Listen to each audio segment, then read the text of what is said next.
If you are hearing these words right now, it is not random, not an accident, not background noise you happen to stumble into. Moments like this do not appear in lives that are drifting without purpose. They appear in lives that are being prepared. And the fact that you are still here, still listening, still present, already says something important. Something has been stirring beneath the surface long before this moment arrived. There are seasons when nothing looks like it's working, but everything is actually aligning. Seasons where silence feels like absence, delays feel like rejection, and waiting feels like punishment. That is usually the point where most people assume God has stepped away.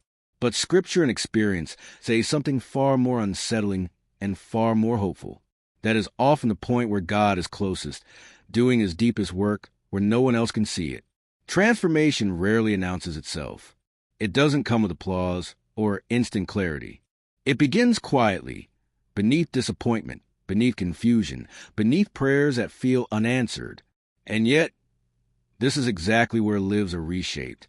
Not in moments of comfort, but in moments of pressure. Not when everything makes sense, but when nothing does. There are people who once dismissed you, underestimated you, or defined you by your past. They may still remember an old version of you, frozen in a moment you've already outgrown. And what God is preparing in you will eventually confront those assumptions. Not because you set out to prove anyone wrong, but because obedience changes a person so deeply that even familiar eyes struggle to recognize them. What most people don't realize is that blessing without preparation can destroy a person faster than hardship ever could. That is why so many prayers seem delayed. Not denied, delayed. Because God is not just answering what you ask for. He is shaping who you are becoming. And the version of you that once begged for certain things may not have been able to carry them without losing yourself in the process. There is a difficult truth hidden in patience. God does not give weight to hands that have not learned how to hold it. He does not pour abundance into a heart that still leaks through pride, fear, or unhealed wounds. This is not cruelty. It is protection. Right now, it may feel like doors are closed, like progress is slow, like nothing is moving, but there is movement happening where it matters most. Character is being refined. Motives are being purified. Dependence is being transferred from self to God. These are invisible upgrades that always come before visible change. Many people assume that trials are punishment, that struggle is evidence of failure. But Scripture reveals a different pattern. Trials are often proof of calling. Pressure is often confirmation, not contradiction.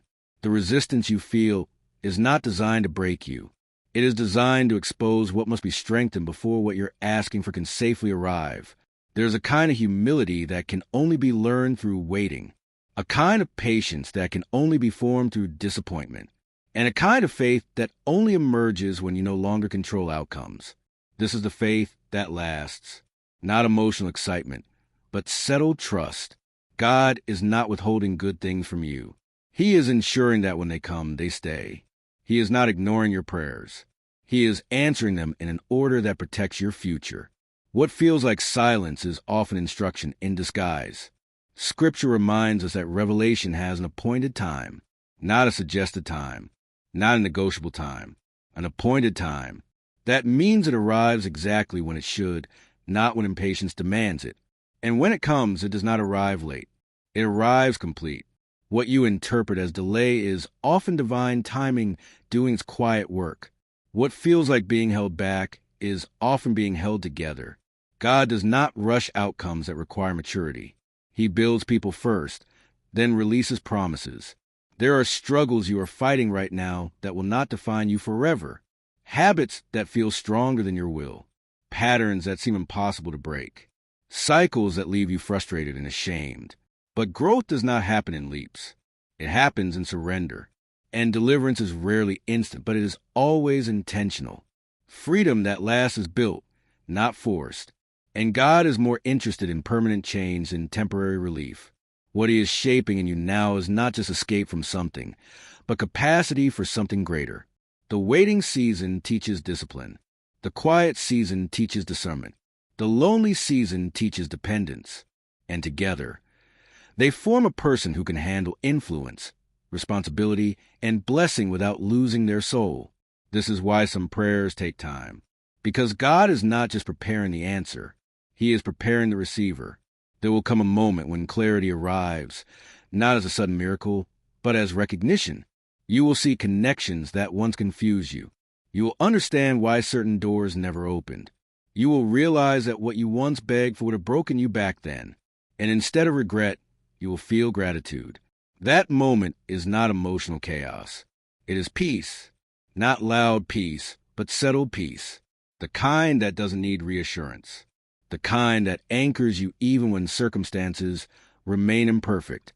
When God knows you are ready to see it, what He reveals will not overwhelm you. It will stabilize you. It will not inflate your ego.